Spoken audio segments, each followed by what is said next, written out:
Jeff, welcome. I appreciate you joining me. Yeah. Playing solo today, so just you and I having a little conversation. But I wanted to kind of start off about a year and a half or so ago. You and I were in Denver, and you made a comment to me about had you not found God, you wouldn't be here today.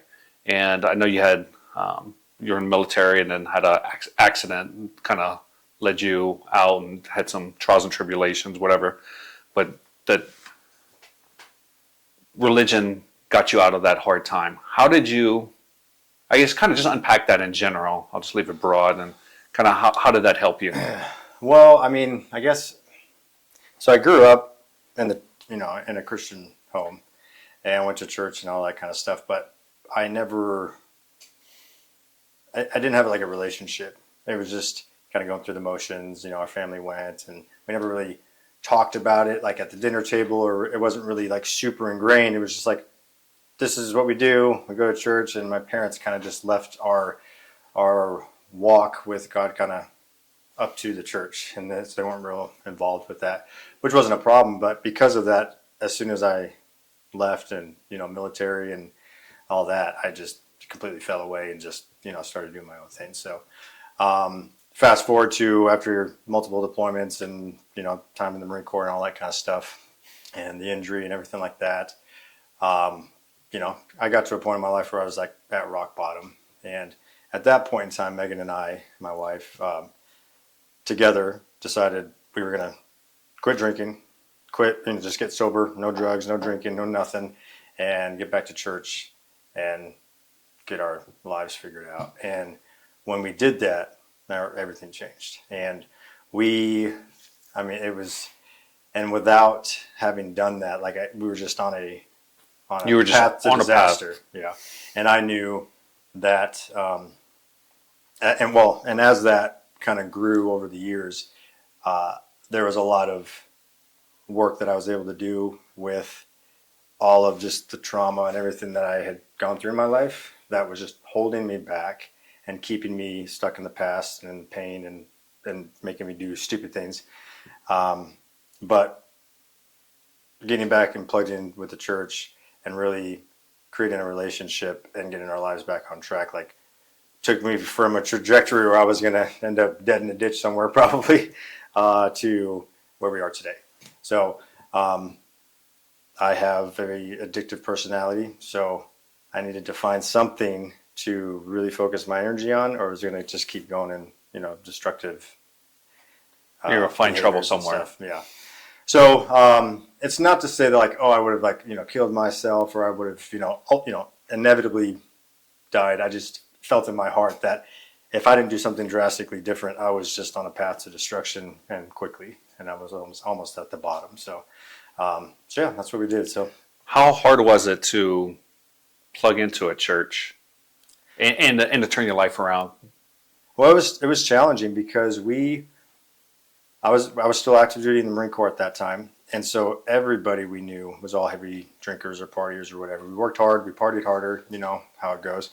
And when we quit drinking, it was like we had to cut out everybody we knew in our life. We couldn't hang out with them anymore because all they ever did was drink. And so it's like we couldn't even be around them because we didn't have that, that strength yet to, not give in to temptation or anything like that. So we realized that we had to cut everybody out.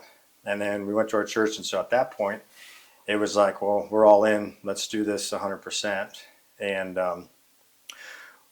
I think we church hopped around for a little while, and then we found a church that we liked. And when we found that one, it happened to have been the first Sunday of the year when we showed up at this new church. And the sermon was about putting God first in your year, your day, your month, just putting him first in everything.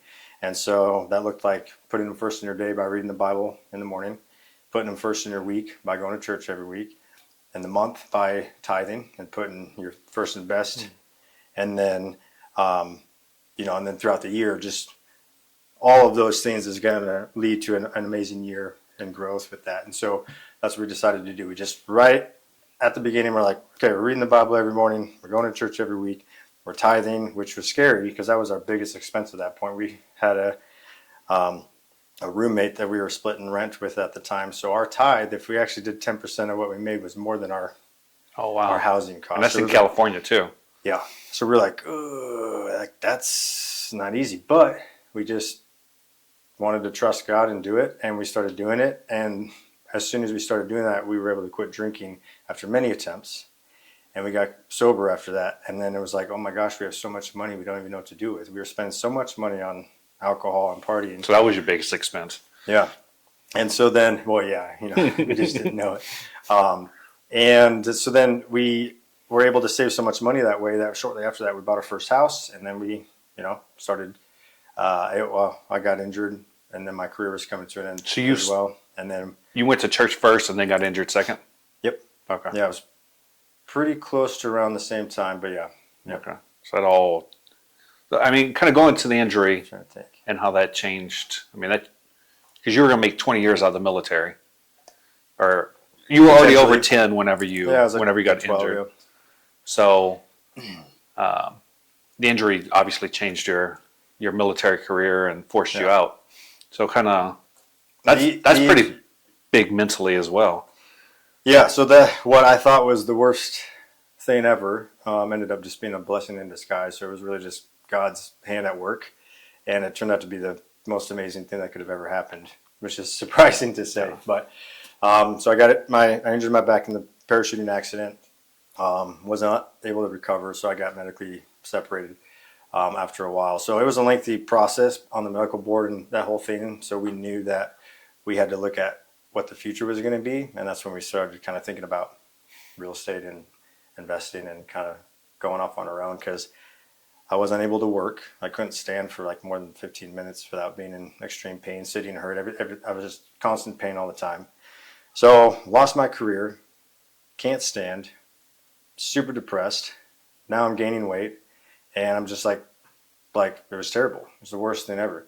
It created this huge like fission in my marriage with Megan, because I went from this guy that's just hardcore pipe hitter getting things done to like now I don't even know what to do with myself.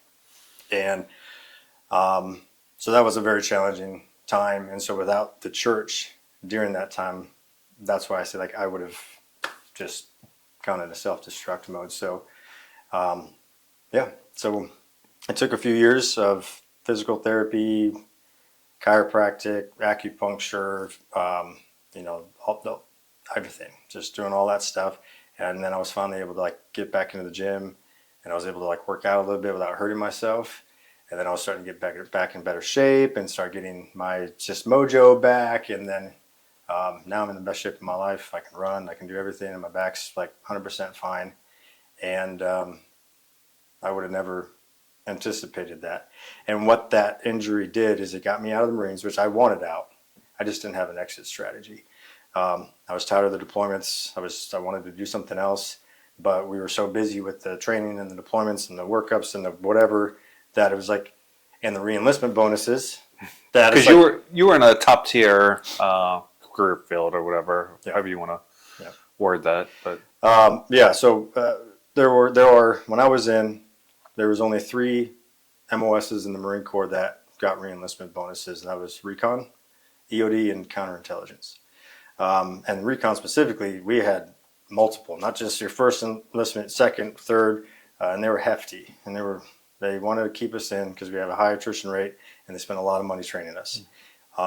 And so the further along you go, it would get less each re-enlistment because you're kind of more bought in, but it was still nice. I think the first one I got was like 90,000, and then it was like 70 something, and then the third one would have been like in the 50s or something like that. So pretty good money for military. Pretty good money. It's like, what are you going to do? You're going to get out and you don't have a plan. You're going to go to college. You don't know what you want to be when you grow up, or you're just going to take the money and do another 4 years and you're almost done. So, do you feel like you probably didn't realize it then, but do you feel like a lot of the lessons you learned in the military has helped you in business and life since then? Yeah.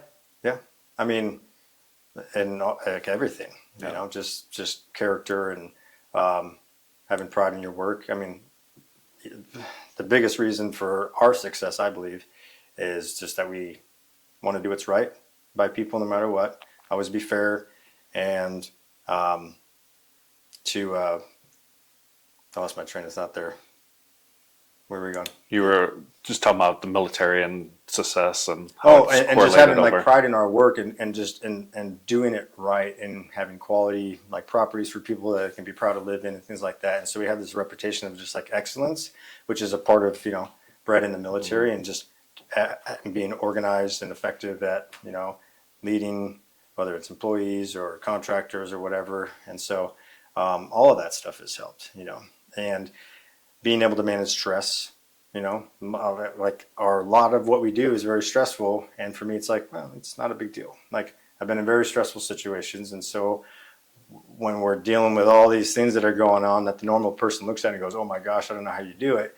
Well, I've been in enough situations where this is not stressful. It's like maybe a challenge or difficult, but it's not, you know, no flight or fight response. So it makes that a little bit easier, I think. So you get out, you transition. I mean, you get into real estate. You're in Southern California, and then you end up in Omaha, Nebraska, or not Omaha, Lincoln, Nebraska. Yeah. That's you know, San Diego, Lincoln. You know, they're not exactly the same. They're not, no. So yes, I didn't have any ties to California. I was just stationed there when I met my wife. So Megan's from California, and when we were dating, I didn't think I was ever going to get her to leave. She just thought it was the greatest place ever. But now that she's seen more of the rest of the country, she's never going back. But when we were getting out, we already knew we were giving it a go. We were already in it, trying to get the real estate investing thing going. So we were, you know, figuring it all out and sending out postcards and trying to learn as much as we could in networking and meetups and everything. So we knew that that was the direction we wanted to go. But we couldn't afford to stay in California if I wasn't going to get a job, and we were just going to go bet on ourselves and do this. So all we had to live off of was my VA disability. So that wasn't going to cut it in California, and it's super expensive and competitive there as far as the real estate market as well. So we wanted to find a new market that was affordable, had, you know, strong rental market, growing economy, universities, low crime, whatever, all of the demographics that we were looking for. And so we started researching everywhere and looking where the numbers made sense, right?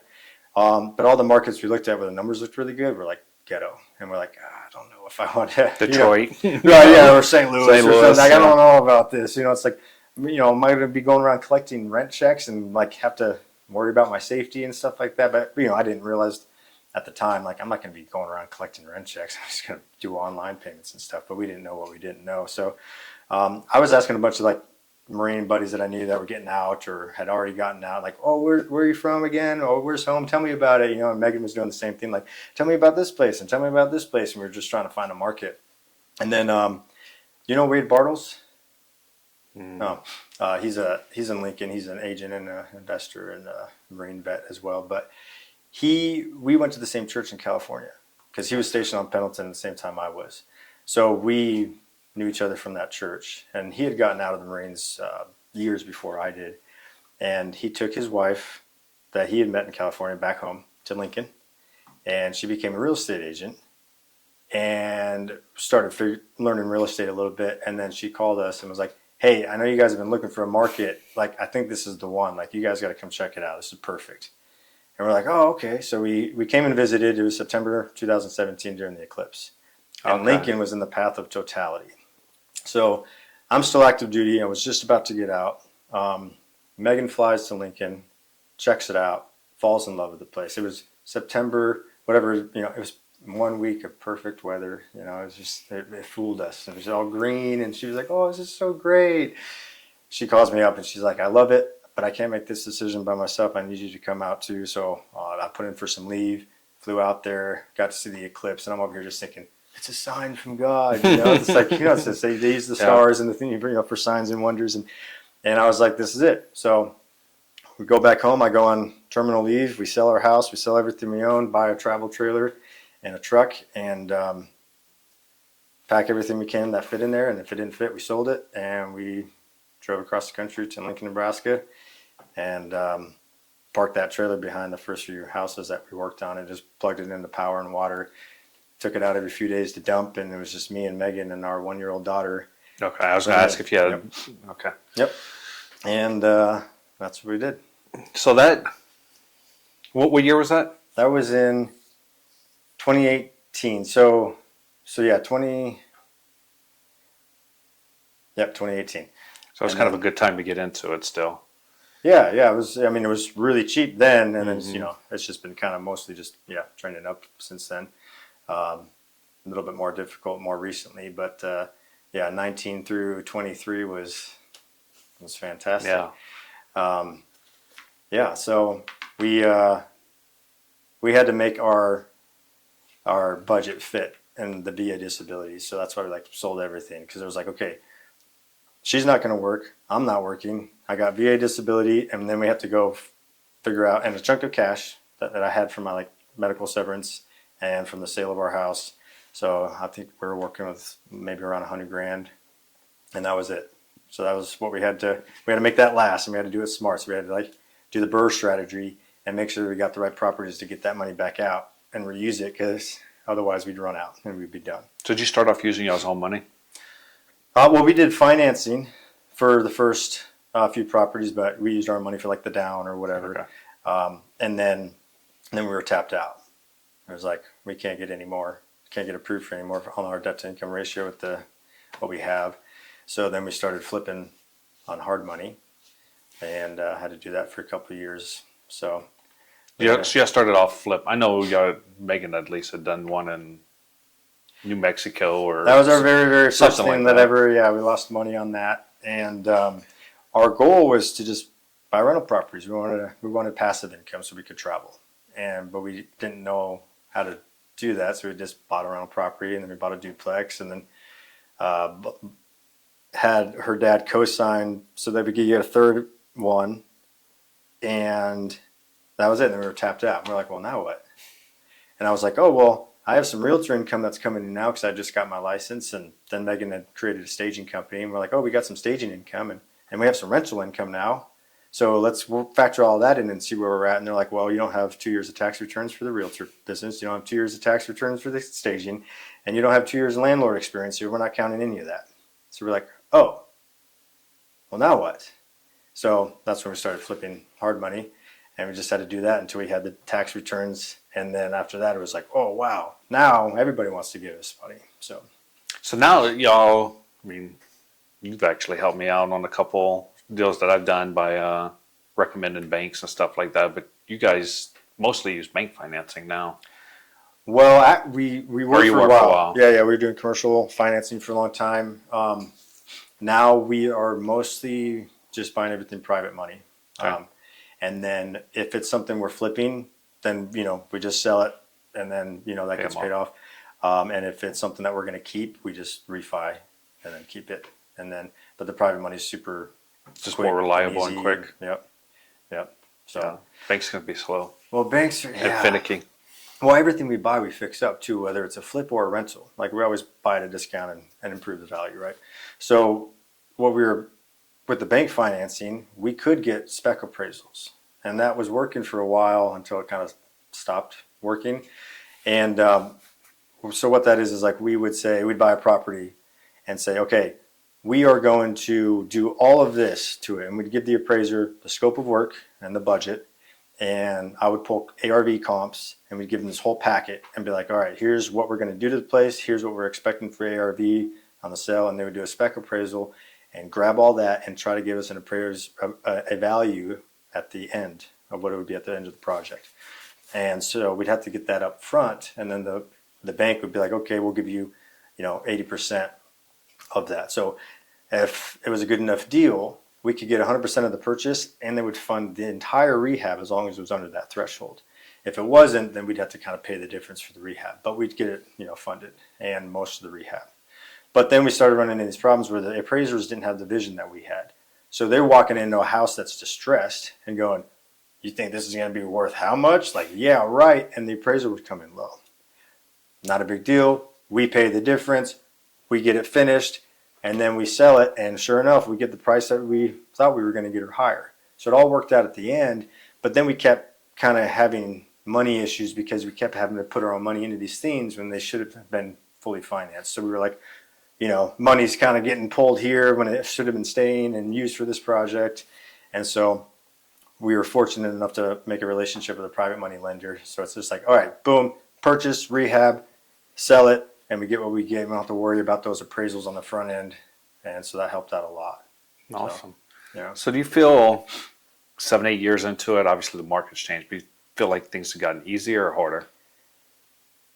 Well, it's kind of evolved over the years. Like sometimes, like when the market was going really high, it was great to sell properties. Everything always went way over asking. It was hard to acquire them. And we had to acquire them on a basis of being like, we're overpaying for this. But by the time we finish the project 2 months from now, with the way the market's going, we should be able to get more than we're seeing on comps now. And we had to do that kind of gamble for a while, and it worked. Now it's pretty easy to find deals, but now we're having a contractor problem because it's so easy to find. So it's like as the market changes, it's either easy to buy or easy to sell, or you know how that goes. So right now we have a ton of projects all sitting in the queue, and we're having a problem with good contractors and honest contractors that can get it done. Whereas before the struggle was always finding the deals and getting them at the right price when the market's trending upwards. Everyone thinks their house is worth so much. $1 million when it's $100,000 house. Yeah, it's like that's what it's worth after I put $100,000 into it. It's not worth that now. What are you talking about? So talk about working with your wife. So divvying up responsibilities, because she handles a lot of the flipping side of it, if I'm not mistaken. You handle more of the project management or not project management, but the property management and you're a licensed agent. Yeah. So I mean, our roles have evolved a few times over the years, and especially since we've learned more about ourselves and figured out our strengths and weaknesses and all of that. But yeah, so Megan has primarily, for most of this time, been the project manager. She runs all the flips and the contractors, and she does all the design and picks out all the all that kind of stuff. So she's just great at that. And she's just a little bulldog and get those contractors to do anything. So she's very, very effective at that. You ever want to microphone the house and see what they say about her when she walks out? I don't think I need a microphone to know. But so then I did the property management. So I've been doing that pretty much just exclusively the whole time, and then doing the realtor stuff. She's a realtor too, but we got her license just so we can like advertise and market together and stuff without the commission. There's a lot of rules and things that make things difficult. So she doesn't. It's just so she can talk to people or bring in clients or do anything like that, and I don't have to get in trouble with her doing licensed activity as a non-licensed agent type thing. So she doesn't know how to do any contracts or any of that stuff. I do all of it. And then let's see, she does a staging company, but that's pretty much completely run now by our assistant. So Megan that's on autopilot. And even our projects now are kind of mostly ran by our assistant, Natasha. She's our new project manager. So Megan does the design, and then she does the rest. She gets all the materials, gets it on site, manages contractors, and does all that. She runs the staging company entirely, and then she helps us out with just whatever we need. She helps me out with signs, lock boxes and stuff for realtor stuff, for property management stuff, keys, whatever. Just does all that running around so we can just focus on what we need to be doing. And then we have a full-time VA that does everything administrative that can be done for overseas. So she does all of that. So you're basically running your company, you, Megan, and then 2 people. Yep. One boots on the ground and one doing paperwork. Yep. Mm-hmm. So so now I do the management, do the realtor. That's in acquisitions now, and then Natasha's handling all the rest, and Megan's very heavily focused right now on the first deal program that she's running for Brandon Turner. So that's been taking up most of her time. How hard was it to find a Natasha? It was hard. It took, how long has she been working for us? I'm not sure. I think going on maybe 3 years, but everybody we had hired before that was not great. But we learned you got to hire slow and fire fast. We were doing it the opposite before, and it wasn't working. So we were hiring too fast because like, we need somebody now. Like, oh, this is like the best option. And then we weren't letting them go when we knew we needed to because we were like, we don't have another option. So then we finally just bit the bullet and said, all right, get rid of everybody, and then find the right person, find a rock star. So Megan put out a application link and description and all that kind of stuff and spread it out there. And she made whoever wanted to apply go through the gambit. So they had to, there was very detailed instructions on take that, go to this Dropbox links and grab all these videos and make this little Instagram reel kind of like about this, and then email this email with 3 recommendations of something that could have made this better, and then text this number and do this, and then make sure you submit this here and have a cover letter. And it was purposely that way to see if they could follow instructions and had attention to detail, and they could just follow every step and get it done. And So you told them exactly what to do. It was just whether you could do it or not. Whether you will do it or not. And then we would have people go to apply and be like, what? This isn't a social media position. Like, why do I need to make you an Instagram reel? And it's like, I just want to see if you're resourceful. And if you can get something done that you're asked to get done, whether you know how to do it or not. And so with all the applications she got, nobody completed all of it, or except for Natasha. And she had to go to her daughter and be like, how do you do this? I don't even know how to use Instagram. And her daughter helped her and she made it happen, and it was terrible. But that wasn't the point. It was the point is, can you do it? And she did. So she's been amazing. So she's awesome. She's part of the family now. She's What was her great. background before? She worked in like retail. She was like management and retail. So I know she worked at Shields before she worked for us, and then for a long time, and then other similar jobs like that. Yeah, I've heard basically multitasking, like event coordinator, if you're getting an assistant, it's a good one because they're dealing with the bridezilla or, whatever they're, they're used to dealing with all these different personalities and just able to do different tasks and stuff like that. So I've always heard, and that's why I asked that, was to see kind of background. I've heard that's a good one. Yeah, well, Megan jokes around all the time and says that me and her are our worst employees in the business because we just don't do what we're supposed to do a lot of times. But her, like, we tell her to get it done once it's done, and we don't have to think about it again, and that's invaluable. It's like you can't put a price on that. Like just the fact that we can just say it once and forget it has been amazing. And so she's hardworking. She loves what she does, and she gets to do a lot. And she's been growing in the responsibility. And we got her licensed here too, so she's hopefully going to start doing some realtor stuff, more of that. And plus, she can do some on the side and get a little extra income. Yep. So, was she with y'all before y'all moved to Hawaii? So actually, we hired her probably a month before we moved to Hawaii. Wow. So that's how amazing she was. So we hired her, and then like we didn't know we were moving, and then like a month later, we're like, so how would you feel about us going to Maui for like a year? She was like, you should totally do it. She was completely supportive of it. Whereas like somebody else would have been like, well, how are you supposed to train me? Like she was still learning everything. So we just had to kind of do it long distance, and she just held the fort down while we were gone. Wow. Yeah. So she really had to learn by fire. She did. Yeah. That's interesting. Mm-hmm. So kind of unpack that. You said a month out, you hire her, and then a couple of weeks later, you decide to move to Hawaii. It was, why'd you move to Hawaii? Just kind of that whole story there. Yeah. So let's see. Sorry, long version or short version. So when we started this whole business of real estate investing and started this journey, we had sat down together and said, okay, what's our goal here? What's our 5-year goal? And at the time, our dream was to like get a sailboat and live in a sailboat and just travel the world and like kind of port to port and live in a sailboat. We had picked a sailboat out. We went to a boat show. We checked out every catamaran, 40 foot, 50 foot, 60, just found one, and we're like, oh, this is the one. This is perfect. $500,000, totally doable, 5 years from now. And I was reading all these blogs and trying to figure out, okay, how much passive income do I need to be able to comfortably travel and live on a boat without pinching pennies and, making it not fun. And what I had come up with from some bloggers and people that sail was like, basically $10,000 passive, like passive, totally passive. Like there's not all bills and expenses paid, and then you have just $10,000 coming in. You're fine. That'll pay for your port, your fuel, your all the stuff.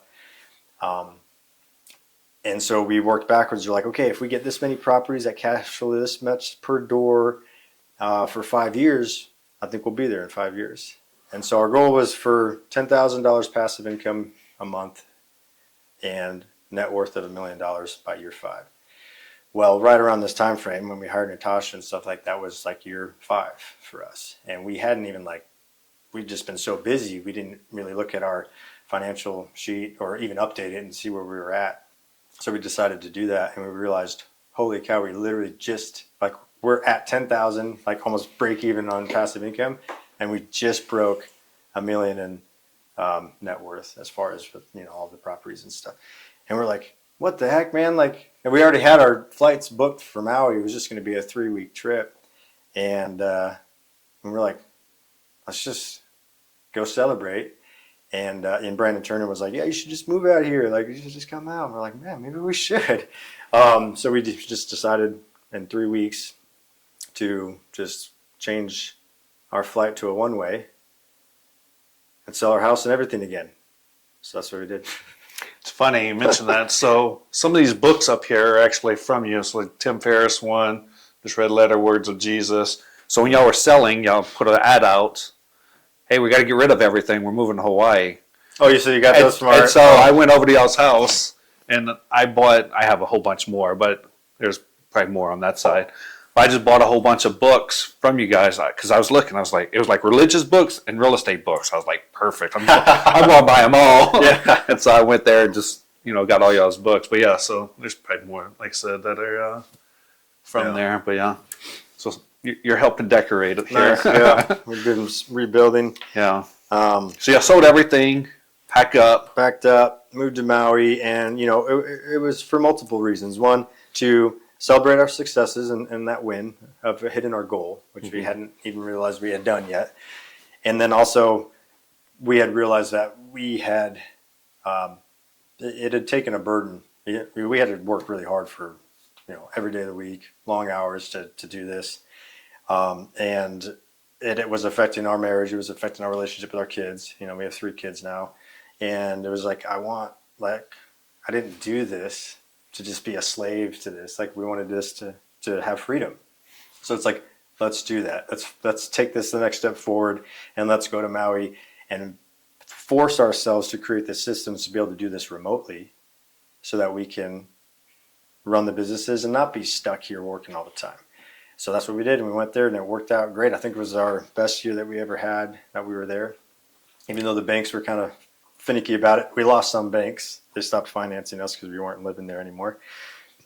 So, what did it force you to do?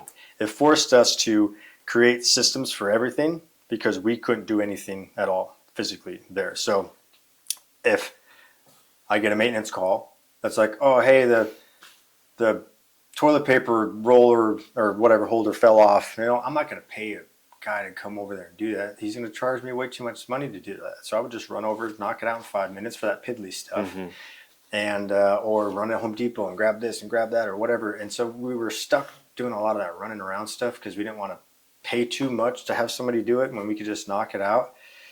But that was holding us back from working on the things that we really needed to be working on the business, not in it. And so moving to Maui forced us to have to, just get the contractor out there and do the maintenance and pay him, and it costs more money. And send Natasha or whoever to run to Home Depot and do this and do that, and that, and that takes away from other things that she's doing, and we have to pay her for doing that, so that kind of sucks. But what it did is it allowed us to focus on the acquisitions and other more important things, and so we were able to improve the deal flow by focusing on what we needed to and delegating all of the rest, and we had the best year that we ever had. Yeah, I think where people in business goes wrong and flipping and all that is everything has a dollar associated to it. Every task has a dollar associated to it. Right. Where's your best use of spending that dollar or your time to make that dollar? I should not be doing $15, $20 an hour tasks because I can hire anybody to do that. I can't hire anybody to do what I do now and what I've learned over all the years of doing this, like you can't just hire somebody that doesn't have that experience. And if they do have that experience, like you're probably not gonna be able to pay them enough money to do that because they're doing it, you know? So, so yeah. So you kind of had a 5-year goal. You hit it by not even tracking it, but you hit it. I think there was some tracking for a while, and then it probably just fell away for a little bit. And then you decided to move to Hawaii, and that was kind of your freedom from your celebration and freedom from that. What did you, I guess, learn, or what? How did it change your life being in Maui for a year, other than the business side, just more on the personal and relationship? Yeah. So, I mean, it was amazing. We got to have so much time with the kids and work on our marriage and relationship, and so Megan and I just grew real close again because we were just so busy and we just didn't have time for each other. And then it was like we got to do all these fun, amazing adventures and be at the beach every day with the kids, and it was just amazing to like do life with them instead of just them being my kids. And I don't get to, it's all just short bursts in the morning or the evening, and we're just working all the time.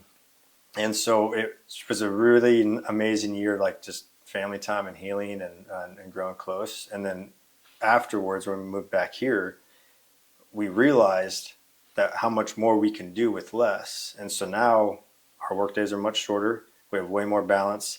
We have way more family time. Megan and I have way more time to do things together. And so our relationships as a whole in our family have just improved dramatically and everything. It's like, this is what we did this for. Like, this is freedom. And yeah, we're still working and we're still growing and working our way to where we're completely free. But now it's not so much of a grind. It's not so much of like we have to keep going or we're going to go bankrupt this winter or next winter. It's like we have things moving. We got the deal flow going. The systems are improving.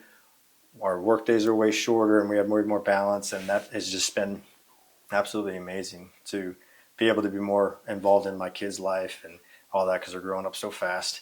And soon they're not going to want to have anything to do with me, or hopefully I'll put them to work. That's the plan. I want them to work with you. Yeah. If I can get them into the business and they can learn this and they can, take ownership of it and take off with it, that would be awesome. But if it's not for them, before that. Yeah, for them, that's fine. If they want to go to college, it's all paid for. Yeah. But was it being in Hawaii that kind of helped a lot of that, or was it being around the people you were around, or a combination? I guess you could say it was both, because what was really cool about being in Maui was all of the friends that we had there were all transplants. So nobody was like local, like long term. So nobody really, all of our friends that we had there, our family was each other, and we didn't have like other family on the islands and stuff. So it was this really cool community where we got to hang out all the time too. And with the time difference, everybody that we knew that lived there all has businesses in the States. So it's like a 4 to 5 hour time difference depending on where in the States and, daylight savings and all that. But for us, it was 4 or 5 hours. So by noon, everything in Lincoln's done. Workday's over. So we were up early, like sometimes 3 a.m, 4, my phone's going off, got to deal with some stuff, go back to sleep or whatever, early mornings. But then by 11 o'clock noon, it's done. And we have the whole afternoon to go do whatever we want with our friends, go to the beach. Nobody's got to work anymore. And so that made it like just amazing to be able to like do things with people all the time. It's hard to do things with friends here. You can invite somebody over for dinner and they'll cancel 3 times, and then maybe a year later it'll happen. And everybody's busy. It's hard, to make those commitments. But there, every day, we had a group chat and people like, hey, we're going to the beach here. If anyone wants to join, people would join. Hey, we're going grabbing lunch here. If anybody's free, people would just show. And it was like, this is amazing. You're doing life with your family and your friends and your people. And we did Aloha Friday every Friday at Brandon's house, and everybody would come and bring, it was like potluck style, and the kids are swimming in the pool and watching movies all night, and we're just hanging out and talking, and everybody just kind of leaves when they want to leave. And so that like really opened our eyes to see the possibility of how life can be lived versus just head down, grinding 9 to 5, maybe getting a couple weeks of vacation here and there or whatever. And so now we've just been way more intent or intentional about more family time, like keeping things balanced and traveling and going on these adventures and really just doing life with our kids. And we've been trying to still do more with our friends in the community, but that's been more challenging. You think it's just different mentality in different areas, or? Yeah, and just the ability to, like our friends in Maui all had money, and like I said, that work day was over in the middle of the day, so we could go hang out all the time. Here, that's not really the case. Even if you have money, our schedules are all the same, and everyone's and kids and school, and it's just harder. It's harder for people to have the time to just hang out. So we wanted to bring that here to Lincoln and just like do an Aloha Friday and have people come over like every Friday, whoever wants to come. And but it's been challenging. It's been hard to get people to come. So I don't know. It's mentality. Just it could be a number of things. I'm sure it's a number of things. But Yeah, it's a different culture, I guess, maybe, and just time. I think the time makes a big difference, Yeah. And plus, right now I don't want to. Well, today's nice outside, but right now, for the most part around here at night, I don't really want to do much this time of year. That's the other thing too. I mean, it's beautiful weather all day, every day, all year. Yeah. I think the lowest temperature we ever saw was 65, and the highest was like 85. So it's like in the winter months, it's like 65 to 75. That's the high and low of the day every day, and then in the summer months, it's like 75 to 85. It's like the high and low. So it's like a 20-degree difference for the entire year, and that's it. Yeah, you get that more of that in a day around here. So oh my gosh, it's way different. Man, I had a question and lost my train of thought talking about weather. But what? So you say you brought some of that back or tried to bring some of that back. What, as far as business aspects, did you bring back? Obviously, you built the systems, but yeah, how did you remodel your life or your business? I mean, at first it's been challenging. So when we first came back, we were like, okay, we are still in Maui. You do not drive to Home Depot. You do not go do this. Because like we didn't want to get sucked back into doing all that, and then it hurt our bottom line because now we're not, again, focusing on what we were supposed to. So at first we were doing okay with that, and then we started kind of getting sucked back in, and so that's kind of a moving target, but really just trying to make sure that we keep working the systems as if we were not there, and just staying at the house, working and delegating. And so we've been getting better at that now. Although today I did fix a doorknob, but old habits die hard, huh? 2 minutes. Super easy. So how much has Masterminds and education and stuff? I know you mentioned Megan's working with Brandon Turner on, I forget the name of the program, but she's teaching now. How much has that been a part of your life? And would you be here today if it wasn't for all the things you've done? You and Megan. Oh, no. I mean, Megan, I wasn't as good at networking after I got out, obviously, and I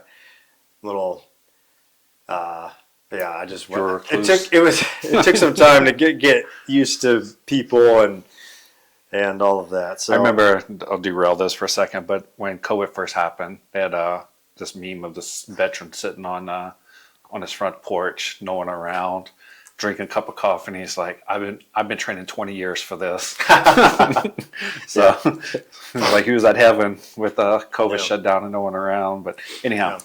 Megan was real great at that, and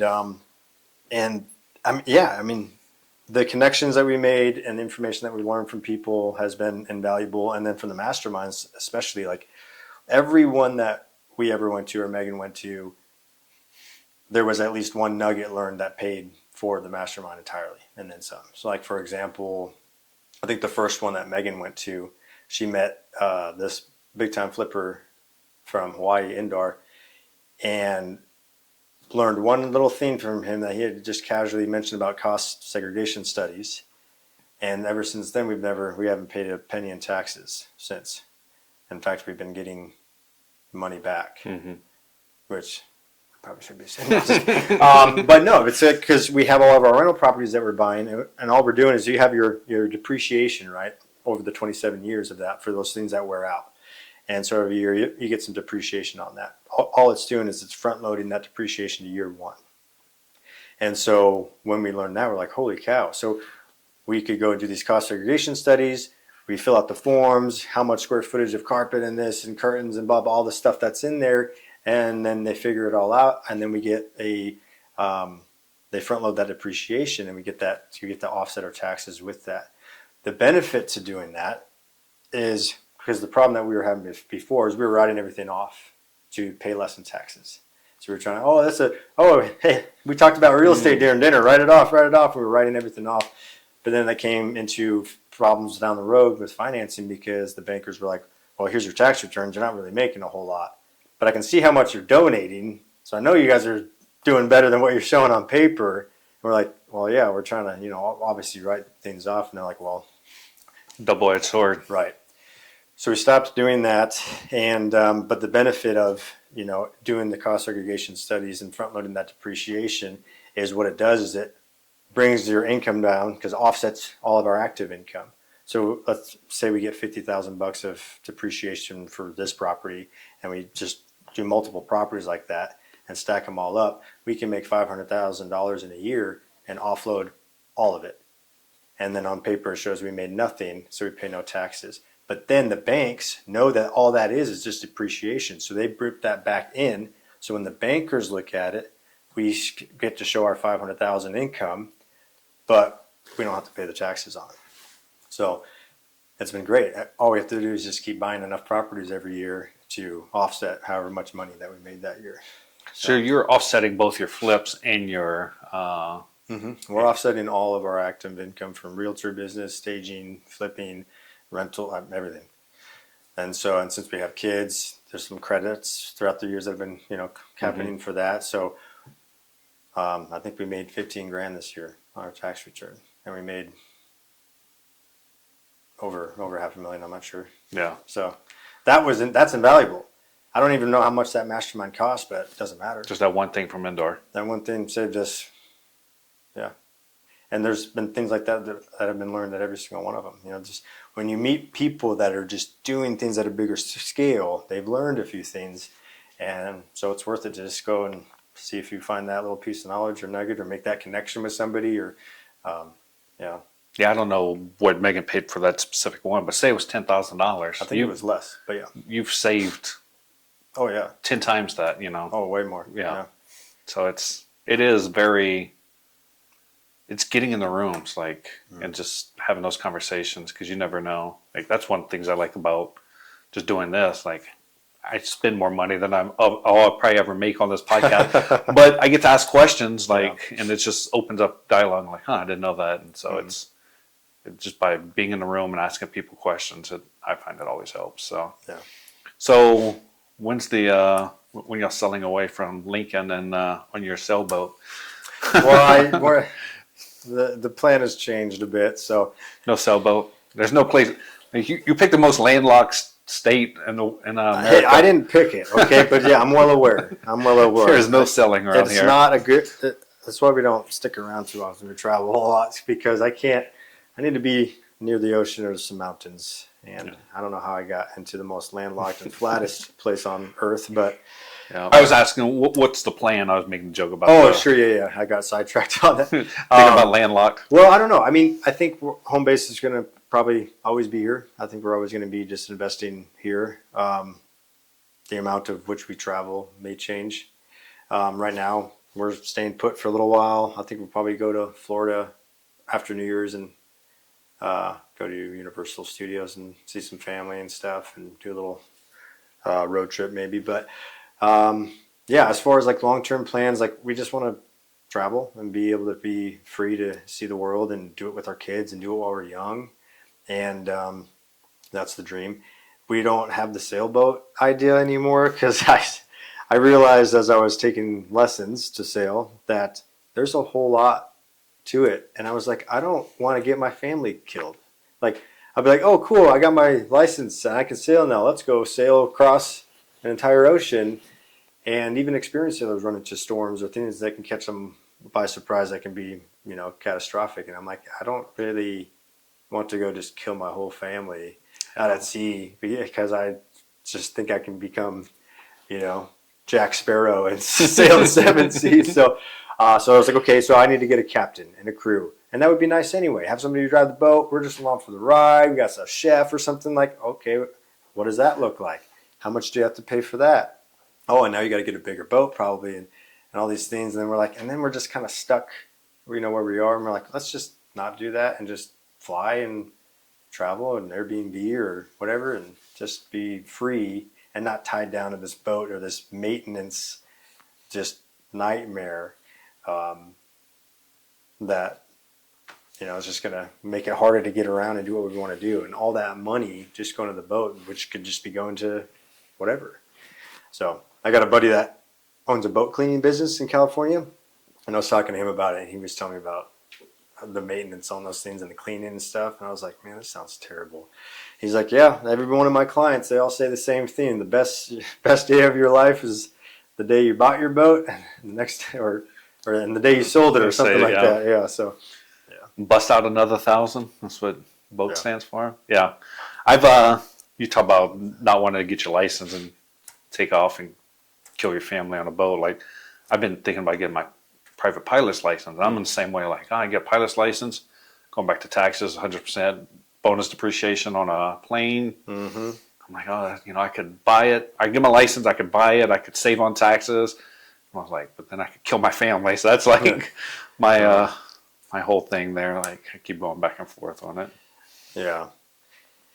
It's just like it'd be fun, and we could always just rent a boat or just book a boat with a crew and be like, hey, let's go on a little trip down to the Caribbean or something and back, and we could still have that experience, but then not just be stuck to it. So little yacht. I'm sure you did a lot of catamaran cruises around Maui while you were there, or at least one or two. Yeah, we did one or two. Yeah. I know we did like a whale watching one, and maybe another one. Did you ever? I know Brandon's talked about paddleboarding out and chasing the whales. Did you do that while you were there? Mm-hmm. How was that? It was great. It was amazing. I mean, you can just get right up to them. It's surreal. Yeah.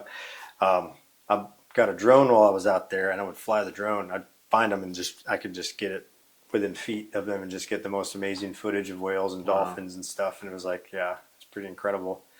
At one point, we paddleboarded up to one, and it was like I got as close as I was comfortable, and it was just sitting there, this massive thing, and you're just in the water, like right next to it. Like if it decides to swim away and hits a fin or something, I'm gonna get my neck broke or something. I just keep my distance, but it's just crazy. They're there all winter long, just hanging out. Yeah, so. I did a Alaskan cruise, and one of the things we did was go whale watching, and I thought they were just lying to us, but they started doing, I forgot what it's called, like bubble net fishing or something like that. Basically, they go around and bubble, or go around in circles, and they blow bubbles, and it forces all the krill to the middle, and then they come up through it and like shoot out the water and capture them all in their mouth. Like, this guy's like, it's super rare. It's only like the second or third time I've ever seen it. And I'm like, this guy's just lying, just to get us hype on this thing. And then like a couple of years later, I was watching a documentary on whales or something. Like, they said the same thing. I was like, I guess this dude wasn't lying to us after all. But yeah, it was, like you said, you can only get so close. I mean, we're in a big boat, but it was kind of crazy. So, so what does, obviously you did the military, financially, freedom, got to move to Hawaii. What's freedom? Like, what's your definition of freedom now? I'm going to butcher this quote, but I was reading a book by Jordan Peterson, I think. I don't know if I was reading a video or something, but he was talking about if you want to be able to have the freedom to really do what you want and stand up for what you believe, like, you have to have multiple types of, well, really just to be able to stand up for what you believe, you have to be able to have multiple types of freedom. You have to have the financial freedom. Like, for example, during COVID, how many people did something or were forced to do something they didn't want to do or didn't believe in just so they could keep their job? How many people had to keep their mouths shut just to not lose their job and not say what they wanted to say, because they don't have the financial freedom to be like, I don't need this job. I'm going to say what I believe, and I'm going to say what is true or whatever, and be able to stand up for that and not have to worry about the consequences. And that really had me thinking a lot about that, is because I felt like I couldn't say a lot of what I wanted to say, and I couldn't do this, and I couldn't whatever. And so now for me, freedom would be not having to work for the man, having the freedom to create your own possibilities and wealth, and having passive income, obviously, and then having the freedom to be able to work or donate for causes or charities or things that you believe in, and be able to say things that you believe in and stand up for what you believe in, and not have to worry about, oh, I can't do this because I'm going to lose my job, or I can't do this because X, Y, and Z, because that is what I feel like controls most of the population, is not having the freedom to be able to be truly yourself, if that makes sense. Yeah, to stand on your own principles and your own Right. thoughts. Yeah, Mm-hmm. Not everybody can just go and say, "Hey, this is the hill I'm going to die on," because then they go, "Oh, I don't have a job anymore, and now I can't feed the." Like, they can't. You just gotta, toe the line and keep your mouth shut. And I feel like there's a lot of people that are trapped in situations like that just because of their job or whatever lack of freedom that they have. So, yeah. Are you? I know you were. We talked once that you were helping out like different veteran communities or whatever, like with struggles. I think you were going out to California or something like that. Are you still doing stuff like that, or? I know a few people that have some programs and things for veterans, and so I like to always see what that's about and get involved if I can. Someday I'd like to. I have a heart for that, and I know there's a lot of programs that for housing and various things that are all out there. Someday I'd like to probably do something like that. I don't know what that looks like yet, or where my heart is going to lead me to, but I do know this guy like Chad Robichaux. He's a ex Force Recon Marine, and he's got a program called the Mighty Oaks Warrior Program, or Warrior Foundation, or something like that. And so there's multiple locations around the country now, and every week they have a class, and it's for any veterans or active duty or first responders. That's it. Like, if you have been, if you meet that criteria and you want to go, you go. It's completely paid for. So that one in California that I went to was his. He wanted to send me out there and check it out, and it was incredible. I've never seen anything like it. And I've been trying to get everybody I know, every vet that's struggling in any way, I recommend it to them. And it's basically just a week of being around like-minded people that have been in the same kind of situations, whatever. Well, everybody's damaged, and an incredible staff, incredible food, lodging, everything in these classes about like just stepping up and being the men that we're called to be, and applying it all through like kind of biblical principles, but it's not all preachy and churchy, which is good because most of the guys there are not that way. Mm-hmm. And so it was very well received by everybody. Nobody felt like, oh, we're getting all preached to and stuff like that, but it was just principles at work. And so there'd be all these classes, and the instructors are all guys that are vets and first responders and things like that. So they tied their own testimony into every one of the classes they taught, and they were all very powerful, very emotional, and just made a lot of really good friendships there that week. A whole lot of healing, really good program. And I just think like stuff like that's awesome. There needs to be more things out there to help vets. You think there needs to be more things out there like that, or do you think there needs to be a better awareness of the things out there? Because there needs to be more awareness. Well, here's the problem. All the things that are for vets that are funded by the government suck. Yeah. And that's the only thing anybody knows about. So the private programs and things and companies and things like this one are incredible, but nobody knows about them. So it's kind of we have to get the awareness out of the programs at work. Private sector, I believe in everything. Private sector is far more effective than the government because they can't run anything effectively, at a grand scale. So it's kind of just like with today, everybody with the SNAP and the food, and everyone's in fighting about this. It's like, that's not the government's job. That should be the community's job, of the church. If people need food, that's our job. Relying on the government is not it. Yeah, I think people are starting to wake up. Related back to biblical principle, Jesus says one part in the Bible, he says, if you do this, you will have no poor, and everyone will be fine. But I know you won't do any of this or all of this. And so you will always have the poor. And that's what I feel like the government is. Like as long as we're giving to the government, we think we're doing something versus actually helping your neighbor. Right. And helping them And it rise up. changes the mindset of the people getting the benefit too, I think. Because it's like, if it's just the government giving me money, I don't care. Like, I'm just going to never work again and just keep collecting that and become dependent. Faceless. Yeah. But if your neighbor or your friend or your church has to sacrifice to help you during a hard time, you're going to be like, okay, thanks for the help so much. We're super appreciative. And this is going to get us back on our feet and we're going to do better. Because you don't want to be a cancer or just be, to people or be a burden. If you need help, absolutely. The community helps, but it's going to make you want to like do better and not be that person that always has to be, the one.